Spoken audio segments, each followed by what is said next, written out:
Bueno, nos vamos acomodando, ya empieza la segunda conferencia de Enrique Leff, así que les pido a todos que se vayan sentando.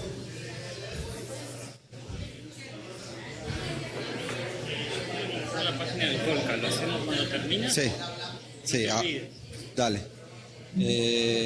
Sí. Bueno, ya, Carlos, ¿ya se está grabando? Carlos, ¿se está grabando ya?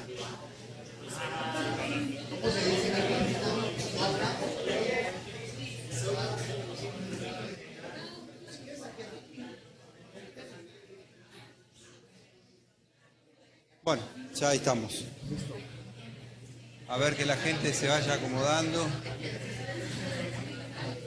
Bueno, no tenemos mucho tiempo. Les pido a todos que se acomoden.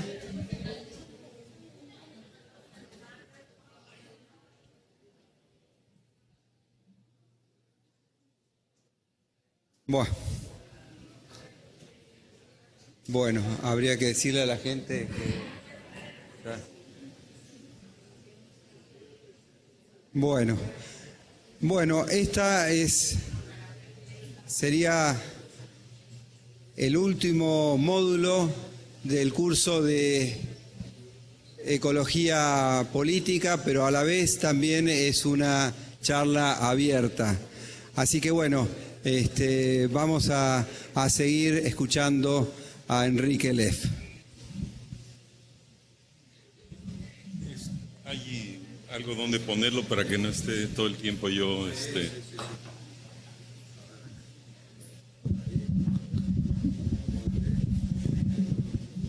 Bueno, hay dos momentos ingratos para dar conferencias. Uno es antes de la comida porque el hambre apremia y distrae las neuronas. Y el otro es después de comer porque la gente quiere ir a hacer la siesta, ¿no?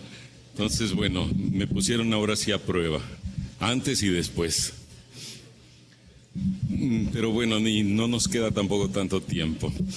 Pero, bueno, hoy en la mañana, supongo que no todas y todos los que están acá estuvieron en la mañana, pero pues como saben no hubo realmente diálogo y creo que todas estas ideas, como dije, son el cambio histórico, el poner a la humanidad en consonancia con las condiciones de la vida, no es un asunto de un filósofo, un poeta, un ente iluminado que trae una verdad.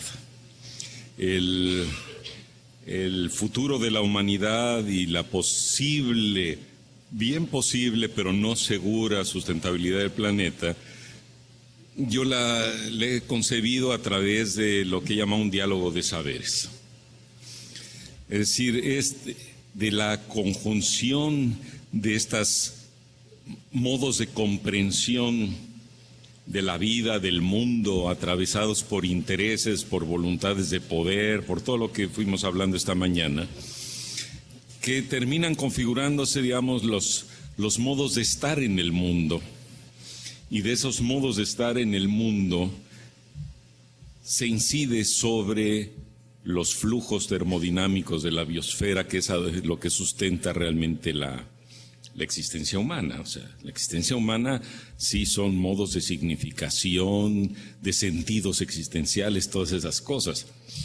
Pero con toda la importancia que tiene comprender cómo se configuran los sentidos existenciales de la humanidad, pues lo que realmente soporta la existencia de la vida y la existencia humana, pues son las condiciones de sustentabilidad de la biosfera misma, ¿no? Y estos son, como dijimos, son enactuados, son activados, la vida es movilizada a través de esos modos de comprensión que se instauran en esquemas de racionalidad, donde hoy en día pues la racionalidad dominante que realmente moviliza la historia y el mundo globalizado, pues como dijimos, es la racionalidad económico-tecnológica, ¿no? Pero donde sobreviven y subsisten otros modos de comprensión, otros modos de estar en el mundo, otros modos de relacionarse con el metabolismo de la vida. Y la manera de concebir el futuro de la historia es ver cómo podemos abrir cauces a nuevos estilos, que ya no son los estilos del desarrollo per se, sino los modos de estar en el mundo, de ser en el mundo, que aprendan a convivir de la mejor manera posible con estos inciertos caminos evolutivos, la evolución creativa de la vida. Esa es la manera de avisorar la historia. Entonces ahí lo que se activa es esto que he calificado como un diálogo de saberes, que no se restringe a una visión, digamos, de los flujos interdisciplinarios de los saberes codificados ya por la ciencia, sino que están abiertos realmente al intercambio de significantes con la diversidad de modos de habitar el planeta. Entonces, hablando de esa ética de la diversidad, de la otredad, de todo, tenemos que estar abiertos a ese juego, digamos, y esas conjugaciones y conjunciones de procesos humanos que están absolutamente conjugados con el metabolismo de la vida. Entonces, ese diálogo de saberes llama efectivamente también al diálogo vivo. Es una filosofía política de la historia que va mucho más allá de lo que los sociólogos más actuales, hijos de la racionalidad de la modernidad, como Jürgen Habermas, puede pensar en términos de una racionalidad comunicativa, es decir, de la búsqueda de consensos. Cuando hablamos de conflictos socioambientales, hablamos también de gestión de riesgos y hablamos de gestión de conflictos. Y hablamos de modos de gestionar la paz, ¿no? De resolver las controversias que hay en esos conflictos. Pero a lo más que da este pensamiento iluminado de Occidente es a pensar en una democracia deliberativa, donde dentro de un cierto saber de fondo, es decir, ciertas reglas de comunicación y de hacer valer racionalmente los argumentos, podrían alcanzarse los consensos. Pero la verdad es que la disputa sobre los senderos, los caminos de la sustentabilidad, no se dirimen en términos de esa racionalidad, y eso también tenemos que entenderlo. O sea, no hay manera de sentar en la misma mesa, por ejemplo, al EZLN con el gobierno, o a las comunidades mapuches con el gobierno argentino, y puedo decir lo mismo de todas las comunidades indígenas, campesinas, afrodescendientes con sus gobiernos, para alcanzar consensos. Y a eso remite esto que les decía de la alteridad radical, es decir, no se trata de que negociemos para... Hay problemas que terminan siendo, sí, efectivamente negociados, pero el futuro de la vida, por donde no se forma en esta forma de consensos a través de esquemas de racionalidad.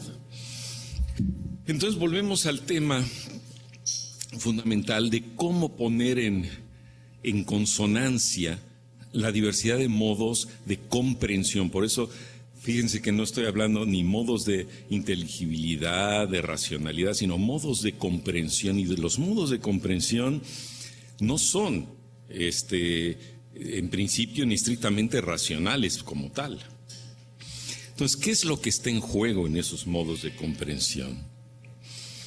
O sea, si la vía, digamos, del futuro, no del progreso, del futuro, no es una vía guiada por los principios de la racionalidad que la humanidad occidental puso así como en la cúspide del iluminismo de la razón y el camino a seguir para costara lo que costara, ¿no? Hoy en día eso ya no sé, cuando menos nosotros no apostamos a eso. Entonces, ¿a qué nos enfrentamos? O sea, ¿cuáles son esos modos de comprensión que pueden ser consonantes, digamos, armónicos, y se antoja hablar casi musicalmente más que intelectualmente de esas cosas?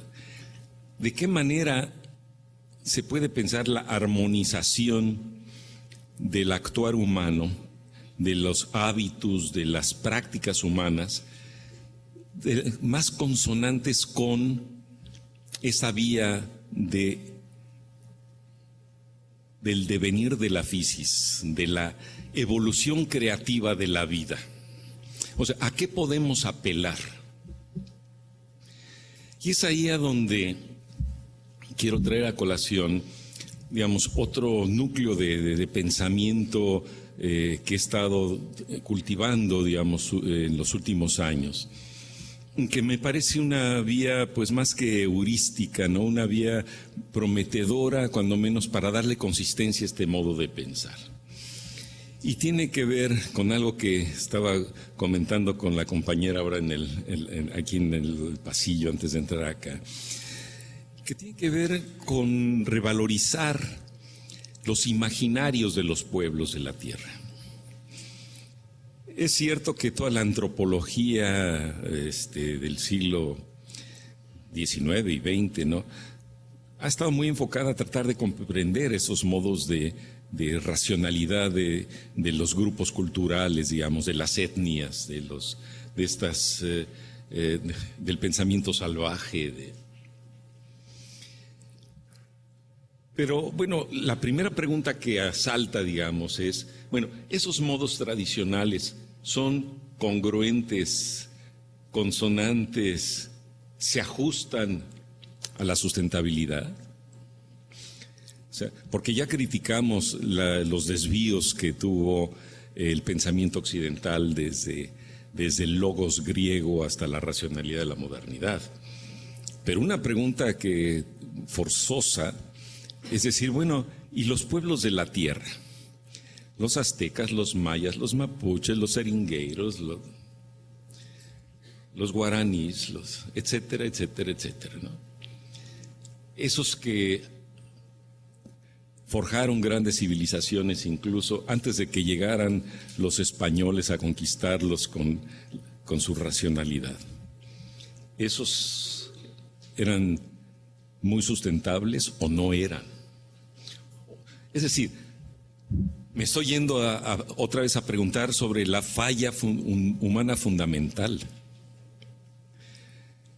O sea, si dijimos que el problema fundamental estuvo en esa disyunción entre lo real y la emergencia del orden simbólico, ¿no?, que no cuadra, por decirlo así, con esa orden emergencial y configuracional de la physis, ¿no?, de la organización de la vida.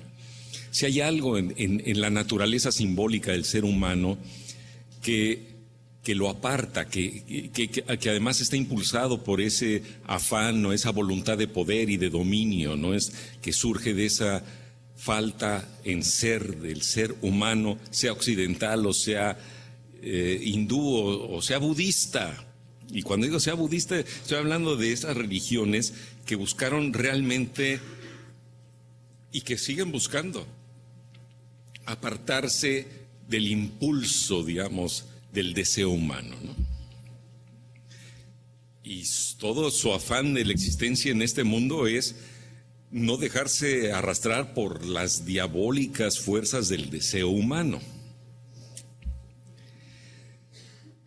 Y hoy en día, pues sí, cuando se habla de la felicidad, de cambiar el Producto Interno Bruto por la felicidad interna bruta o no bruta, ¿no?, pero felicidad interna, pues sí, los que declaran el triunfo no son los descendientes del presidente Sarkozy, que en algún momento se quiso agandallar el término, ¿no?, sino son los monjes de Bután, porque efectivamente viven en una religiosidad que viven ya por culturalmente resistiendo ser arrastrados por el deseo de poder y de dominio y de todo esto, ¿no? Pero digamos que no es una vía donde podamos nosotros de la noche a la mañana ir a hacer meditación trascendental o psicoanalizarnos para despojarnos de nuestra falta en ser y entonces salir ya preparados para fluir en los flujos de la vida, ¿no? O sea, no. Una cosa es de construir las teorías que han sujetado al mundo y otra cosa es despojarnos de nuestros más íntimos y profundos deseos, ¿no? Además que nosotros adoramos nuestros deseos, ¿no? Nos vitalizan los deseos. Entonces, pero volviendo otra vez, entonces, los pueblos, los que hoy ya casi categorialmente ya, los pueblos de la tierra, esos pueblos que viven en su cosmovisión, o sea, no en su racionalidad, no en su paradigma, en una cosmovisión que es, sí, clarísimamente de articulación, digamos, con la espiritualidad de las cosas, de la piedra, del mundo, de la Pachamama, armonía con sus dioses, o sea, simbolizan esa relación, esa religiosidad, y tratan de internalizar, hasta donde es posible, la relación con los ecosistemas, es decir, experimentan el saber indígena, el saber de los cultivos, tiene que ver con largos años, ¿no? A veces décadas de experiencia, ¿no? De domesticación de especies, de vivir en el metabolismo de su territorio y ver las consecuencias de su actuar. Pero sin embargo, eso tampoco ha garantizado realmente la sustentabilidad ecológica, porque decimos, la comprensión humana no alcanza a comprender.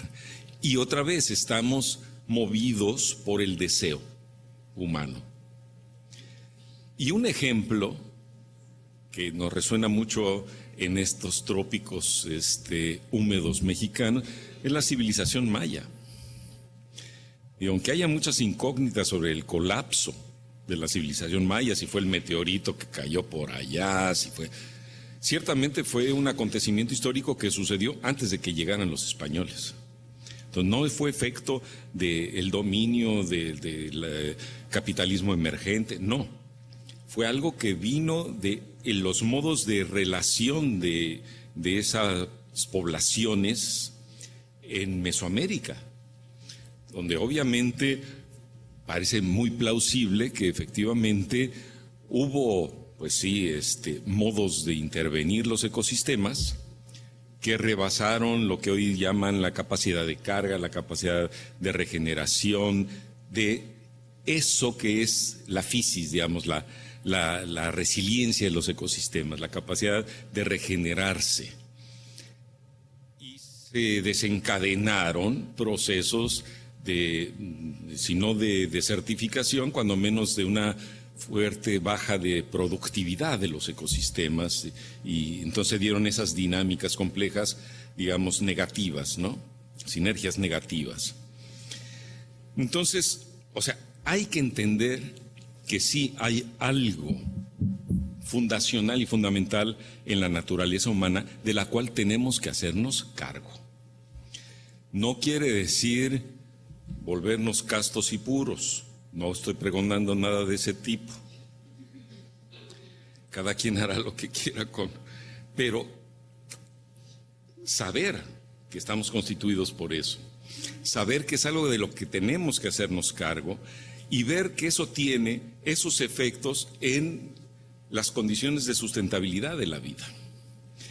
Pero ciertamente, o sea, lo que sí podemos, creo que plausiblemente asegurar, es que esas sociedades tradicionales, las que existieron y las que perviven ahora, tienen modos de comprensión más dúctiles, más complejos, más adaptables, más resilientes, de ver cómo sus comportamientos inciden en el metabolismo de sus territorios de vida. Para poder regularlos, primero no están impulsados por el afán del crecimiento, del progreso, ¿no? Y del crecimiento sin límites y del progreso económico y del dinero, ¿no? No quiero decir que las comunidades tradicionales no hayan sido pervertidas hoy en día por el acoso de la modernidad, pero intrínsecamente sus valores son otros, ¿no? Es más, si uno habla con las comunidades tradicionales, y a mí tuve el privilegio de poder hacerlo en Bolivia, en un encuentro que convocamos unos más de 10 años atrás, 11 años atrás, y que candorosa e ignorantemente denominamos las sustentabilidades de la visión de las poblaciones indígenas, ¿no? Pues las poblaciones indígenas dijeron, perdóname, guárdate tú tu sustentabilidad, a mí no me la vendas, es tu término, es tu cosa. Nosotros no queremos el desarrollo sustentable ni la sustentabilidad. Nosotros queremos vivir bien. Oye, pero ¿no quieres vivir mejor? Vivir mejor, no. El mejor ya es más y menos, uno más, uno menos. No, queremos vivir bien. O sea, que hay un modo de comprensión de lo que es la armonía con el cosmos, con el ecosistema, con la sociedad, con los otros. Y ese vivir bien que se ha vuelto pues emblemático, pues las culturas tradicionales a su forma, cada uno diferente, ¿no?, tiene una ética y un modo de comprensión así. Entonces todo eso es lo que me ha acercado a pensar que a lo que tenemos que acercarnos es a tratar de comprender esos imaginarios tradicionales como sistemas. Es muy mala palabra, perdón, no, sistemas no, es pésima palabra para hablar de eso. Si no me veas así, es muy mala palabra. Los sistemas es un término de la episteme moderna y esos no son sistemas, ¿no? De sus configuraciones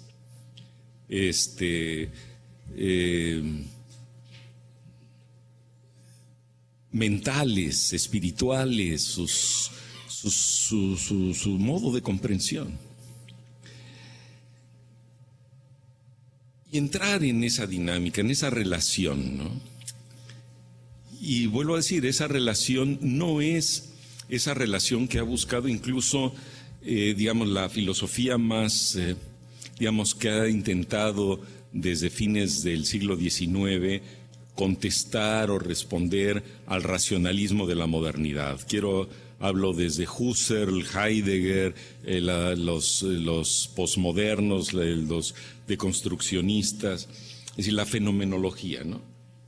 La fenomenología que lo que buscaban era no partir del paradigma cartesiano para entender objetivamente la realidad, sino partir de un modo de comprensión humano que llamaban la noesis, ¿no?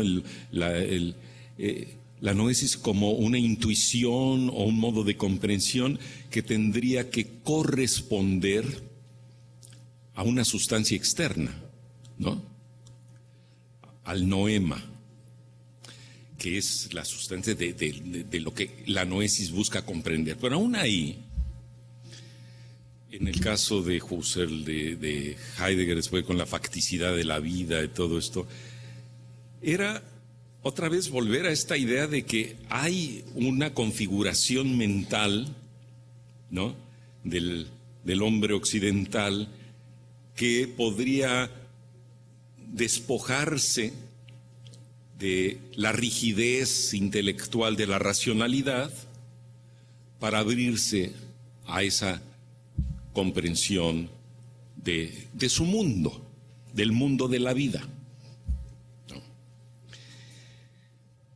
Eso, aunque no se llame noesis como tal, es lo que podemos llevar al campo de comprensión de lo que son los imaginarios, con la cosa de que un imaginario es, otra vez, una configuración mucho más compleja, no es un concepto, no es no es un modo de intelección así, conceptual, racional, no es un esquema de inteligibilidad como lo diría la epistemología moderna.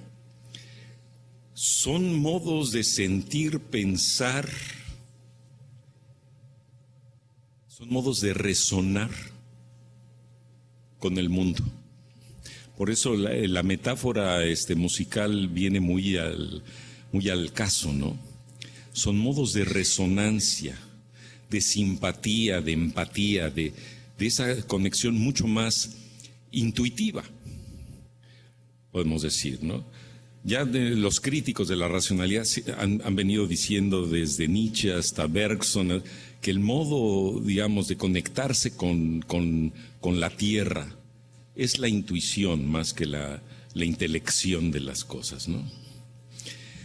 Sea como sea, esos modos de intelección, o digamos, perdón, de intuición, esos modos de resonar con la música del universo, eso que también se llamaba la voz del logos con mayúscula, esa cosa abstracta, ese pentagrama original, digamos, las armonías del universo que han configurado la música de la humanidad. Y ahí otra vez la metáfora musical es maravillosa, ¿no? Yo les recomiendo a todos que busquen en internet un video de Leonard Bernstein, el gran director de orquesta, compositor también, que hizo unas conferencias en Oxford y que se consiguen o por Amazon o por YouTube, deben de estar a la mejor. Y él habla, digamos, de esas armonías celestiales que configuran lo posible de la música humana. Desde ahí, la humanidad, los músicos, digamos, desde Bach o antes de Bach, ¿no? Desde los juglares hasta la música más moderna, pues hacen música jugando con esas posibilidades armónicas, ¿no? Bueno, la vida quizás es algo como eso. Hay ciertas posibilidades de configuraciones, alguien dirá, son infinitas, pero al mismo tiempo esa infinitud de posibilidades no está fuera de ciertas posibilidades. Y ahí los seres humanos, las culturas, resuenan y crean vida desde esas posibilidades. Entonces la vida, lo que hay que abrirla es a esas juego de armonías posibles, pero no hay que salirnos también de la idea de que hay un molde fundamental, de que el camino al futuro tiene que ceñirse a una armonía preestablecida, ¿no? A un contrapunto y fuga de Bach y por ahí va el mundo. No, la música hace explosión en todas sus posibilidades y los pueblos es lo que han hecho en la historia y eso es lo que ha sido aplastado, sojuzgado, ¿no? Limitado, aniquilado en muchos casos por la invasión, digamos, de ese dominio que tiende a comprimir el mundo y a llevarlo por esa vía única, ¿no? El pensamiento unidimensional, decía Marcuse, ¿no? Entonces, eso es a lo que tenemos que abrirnos, ¿no? Digamos, a modos mucho más sensibles de comprensión, de sentir, de pensar, de actuar, a esas resonancias, ¿no? De la música de la vida, ¿no? Y eso, bueno, tiene una serie de implicaciones, pues empezando por nuestras disciplinas científicas, es decir, tenemos que romper también la idea nada más de hacer ya una retotalización del conocimiento a través de los métodos interdisciplinarios, ¿no? Eso puede dar algunos avances, digamos, flexibilizar ciertos paradigmas, digamos, no está mal, no me opongo yo a eso, pero no creo, obviamente, no va por ahí la reconstitución del tejido de la vida. Porque eso se da a ciertos niveles de intelectualidad que a lo mejor sirven para hacer una innovación científica, teórica, tecnológica y tal. Pero volvemos a que el tema crucial es esa disputa territorial. Y la disputa territorial se da en términos no nada más de estrategias de resistencia y de defensa, sino de las innovaciones en los modos de insertarse en las condiciones de la vida, donde uno de los ejemplos, digamos, más emblemáticos para mí es la experiencia de los seringueiros en el estado de Acre, en Brasil. O sea, donde estos seres humanos que no eran ambientalistas ni ecologistas, sino trabajadores de la industria del caucho, ¿no? A fines del siglo XIX, pues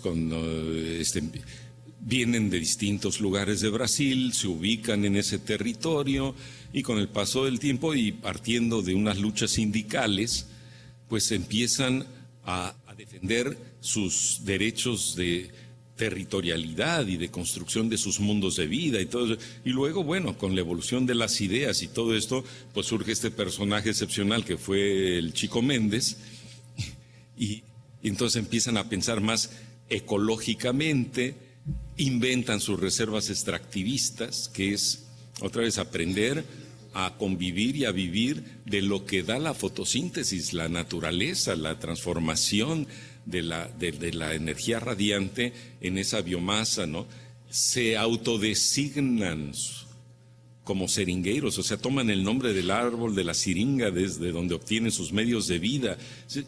Ese proceso de reconexión con la naturaleza me parece absolutamente ejemplar en términos hasta cunianos, ¿no? O sea, es ejemplar. Y pues se muestra que el vivir bien tiene que ver con aprender a vivir, déjenme darles otro término, negentrópicamente. Es decir, vivir sabiendo cómo maximizar, digamos, la transformación de la energía del cosmos en materia viviente, alimentarse de ello, saber respetar los ciclos de reproducción, de regeneración, y hasta, ¿por qué no?, gestionar, gerenciar, administrar la productividad negentrópica de su territorio, que es otra concepción a la idea de la sobreexplotación para maximizar la ganancia en el corto plazo, cual puede maximizar ganancia en corto plazo, pero generadora de gran acumulación, de gran concentración de capital, lo cual implica explotación de la naturaleza, del trabajo, exclusión social y todo lo demás que sabemos. Entonces, son otros modos. Pero entonces ahí creo que se abre una vía muy interesante para la ecología política. ¿Cómo, otra vez, no nada más resistir, sino acompañar, mirar esos procesos de reexistencia, acompañar los momentos de conjugación, de diálogos de saberes, de intercambios de saberes, de experiencias, y entrar en ese juego del proceso de diversificación creativa de la vida, donde la evolución cultural, la diversidad cultural, pues se conjuga con la diversidad ecológica y biológica. Y eso abre otra mirada a las posibilidades de la historia de la humanidad. Absolutamente. Ahora, no somos inocentes, eso hay una resistencia, no de las comunidades, la resistencia del propio capital, donde pues es muy fácil decir, bueno, esa es una utopía, dicen despectivamente. Bueno, sí es una utopía, porque es creación de algo que no existe, pero que es posible. O sea, la utopía es darle curso a lo posible, no es la quimera de inventar lo imposible. Y eso es posible. Y hay movimientos sociales que están mostrando la posibilidad, la creatividad de las poblaciones indígenas, campesinas, afrodescendientes es impresionante.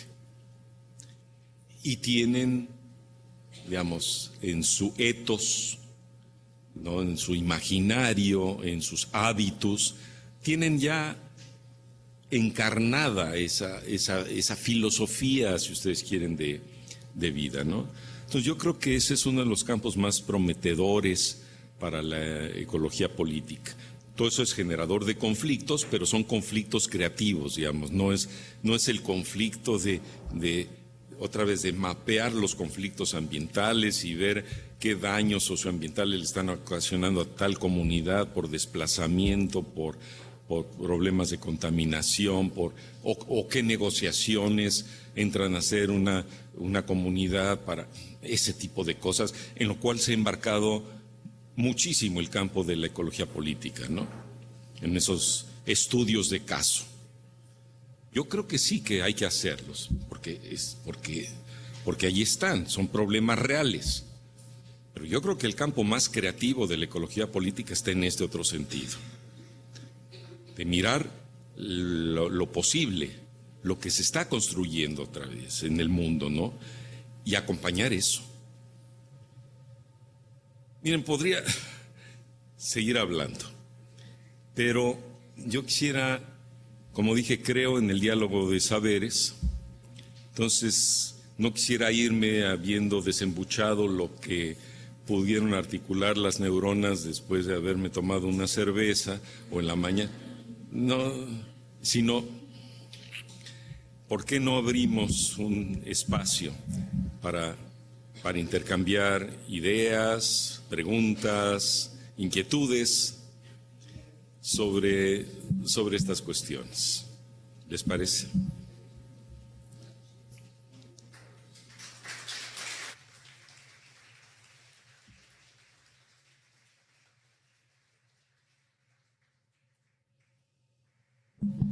Bueno, muy bien. Vamos entonces a abrir un espacio para preguntas y comentarios en lo posible. Si son comentarios, que no sean muy extensos, si no, no vamos a terminar nunca. Los que tengan interés, que levanten la mano, así les acerco el micrófono.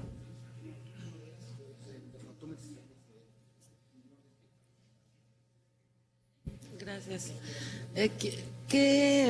Muchas gracias por la conversación muy interesante. ¿Qué opinión le guarda la metodología del IPBES y su interés por generar diálogo entre los grupos originarios y la ciencia? Del IPBES. ¿Qué es el IPBES? Perdóname. Es que es un grupo interdisciplinario e intergubernamental que están buscando la comunicación entre ciencia y grupos originarios. Gracias. No sé.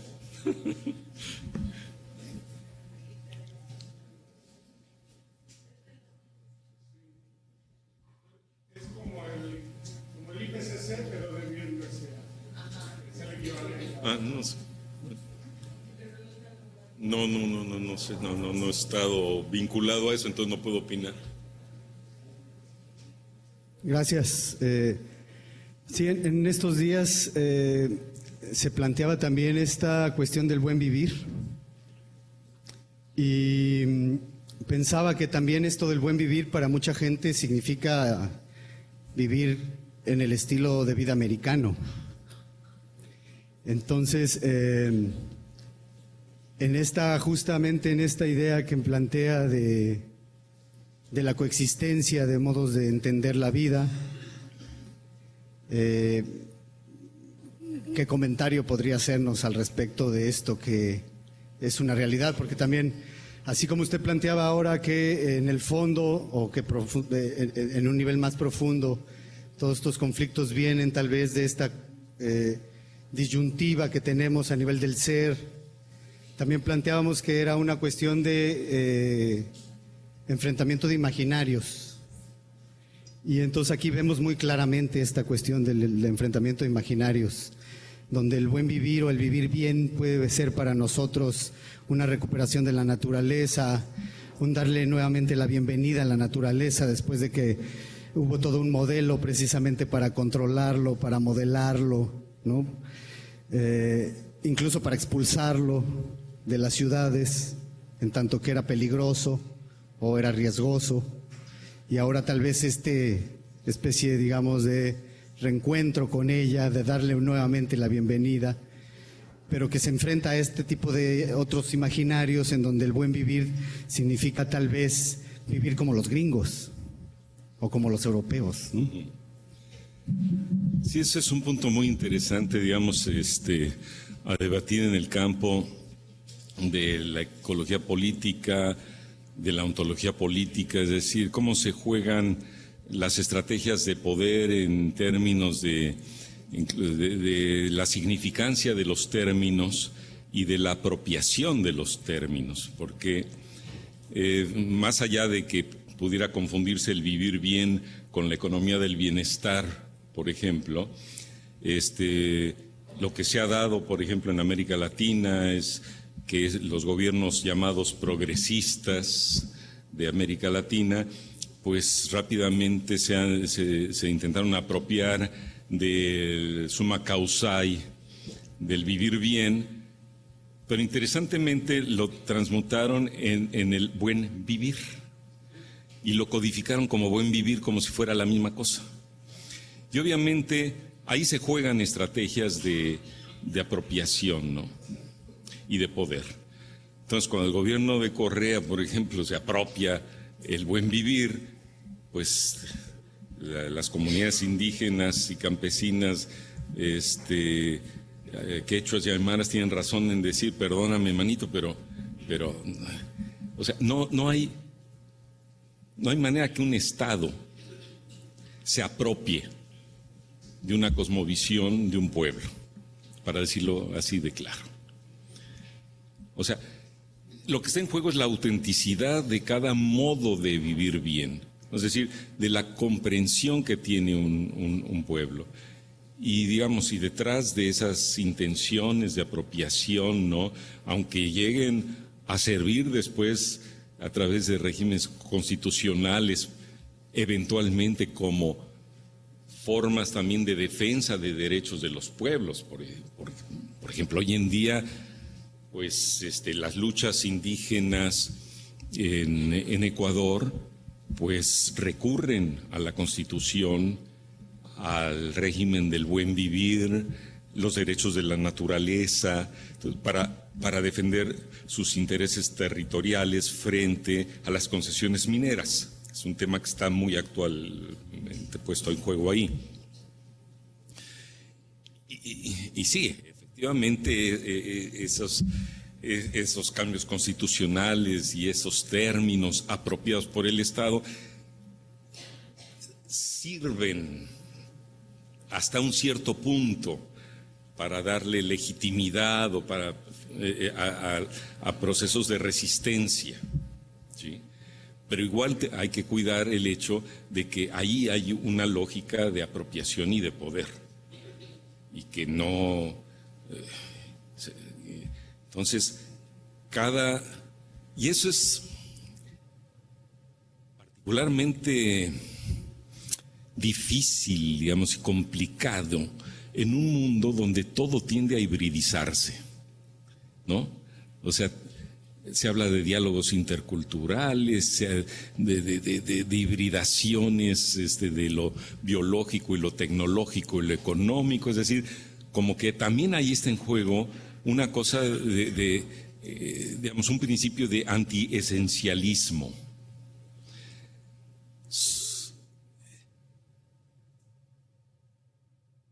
Es cierto, las cosas, las identidades, están perdiendo su esencialidad, pero perder la esencialidad tiene que ver con perder el modo de comprensión de las cosas a través de la indagatoria de una esencia de las cosas.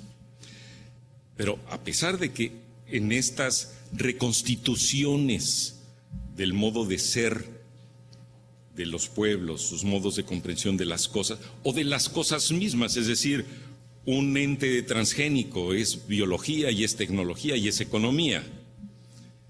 Lo que tenemos que estar muy atentos es más que en buscar la esencialidad, la autenticidad de cada régimen, ¿sí?, específico en cuanto al modo de comprensión, digamos, de un pueblo, de una comunidad y su mundo de vida.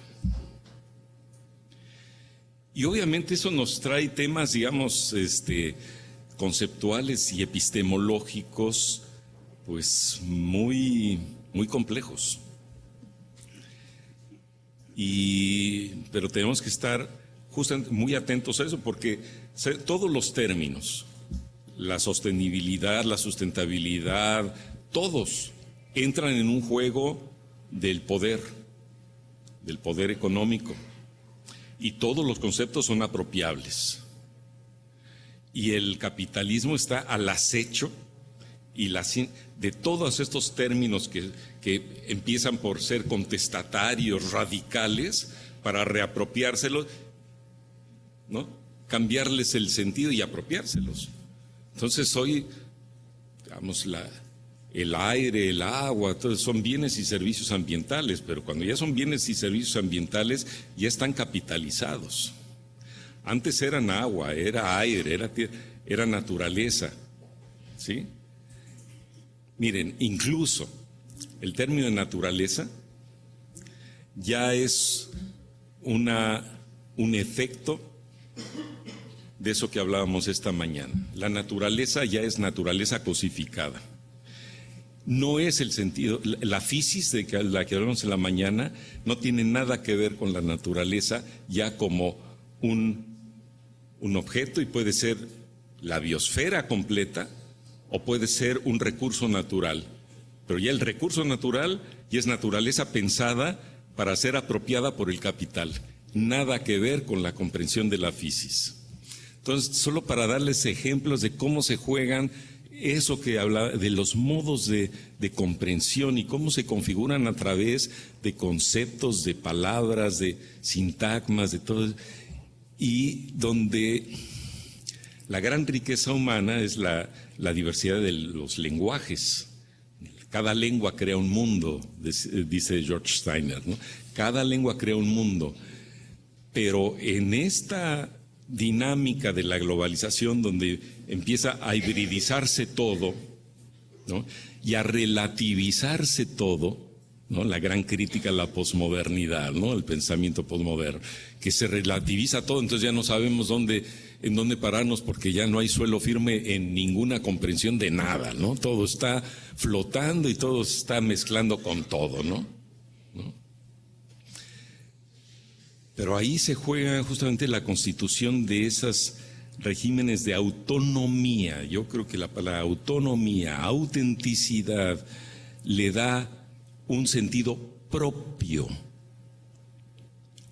a un modo de comprensión y a un modo de convivencia en todos esos flujos y reflujos de conceptos, de ideas, de materia y de energía.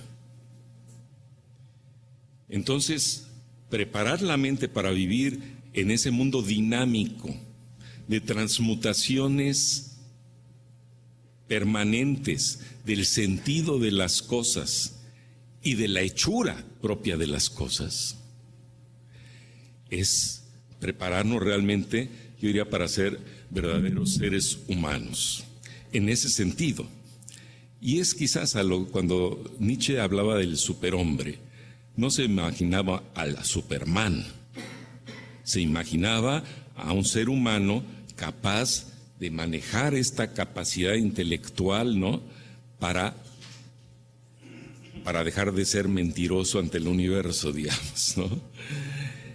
Y otra vez volviendo, y bueno, es abrirnos a una aventura, pues yo creo maravillosa, porque imagínense, si cada uno de nosotros y cada persona y cada pueblo se mete en esta aventura, pues será el mundo donde prolifere la diversidad, ¿no? Y qué más riqueza tenemos en este mundo que la diversidad.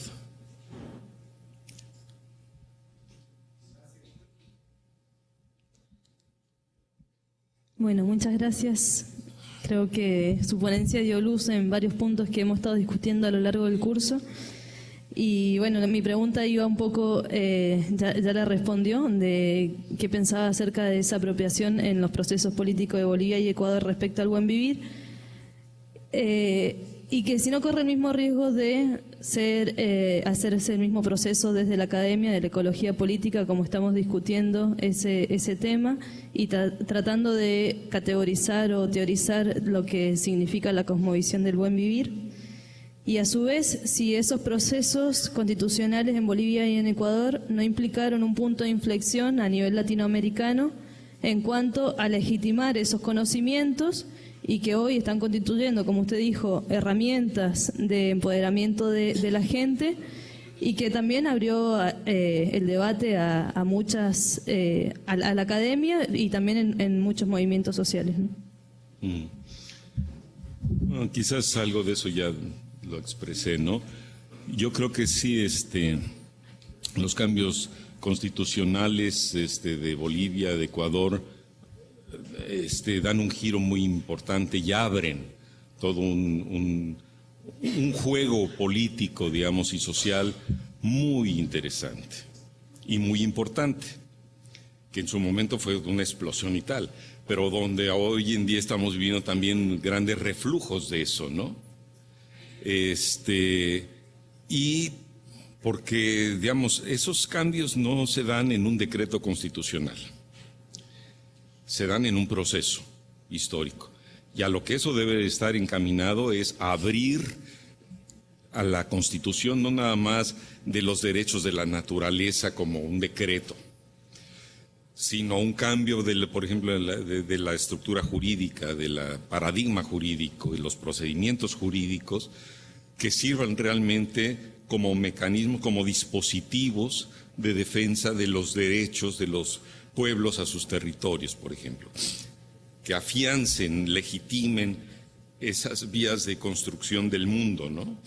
Y eso no se hace nada más en el decreto. El decreto, vuelvo a decir, abre el juego a la manifestación de los distintos saberes, los intereses, Entonces, bueno, eso es lo que hay que seguir impulsando en todos los países, ¿no? Y es a lo que se opone, digamos, los intereses establecidos, ¿no? Y es una lucha muy, muy difícil de llevar, porque los poderes fácticos, pues, van aplastando hasta donde pueden todos estos procesos, ¿no? Pero bueno, sí, yo creo que ha sido muy, muy significativo, digamos, el cambio de régimen constitucional en estos países, y lo mismo podría decirse en otros momentos en Colombia, por ejemplo, ¿no? Con la ley que fue la ley 70, ahí por los años 90, ¿no? Que fue un momento donde Colombia fue quien estableció, digamos, la legislación más avanzada para proteger los derechos de las comunidades, y gracias a ello emergió el gran movimiento de las comunidades afrodescendientes, por ejemplo, ¿no? Que después vino toda digamos, la represión contra eso, ¿no? Pero la creatividad de los afrodescendientes, ¿no? Que tuve el privilegio de conocer a algunos de los líderes, ¿no? de ese movimiento, bueno, era espectacular. Entonces, sí, ha habido, digamos, momentos importantes, pero no hemos mantenido el momentum, ¿no? de esos procesos de transformación. Digamos, no lo hemos visto en México, ciertamente. El movimiento zapatista no llegó a generar esos cambios. No se ven muy a la vista en el siguiente régimen con todas las expectativas que tenemos. Pero bueno, en la ecología política, nuestro campo debería de empujar hacia esas transformaciones, digamos, políticas, legales, jurídicas, ¿no? en nuestros países. Bueno, un consejo, una recomendación para la academia, precisamente, y para los que estamos acá presentes, porque utilizamos los términos, los llevamos a los papers, a las investigaciones, como por ejemplo el diálogo de saberes, pero realmente no se ven los resultados. Miremos estos espacios, estos encuentros, qué tanta es la representación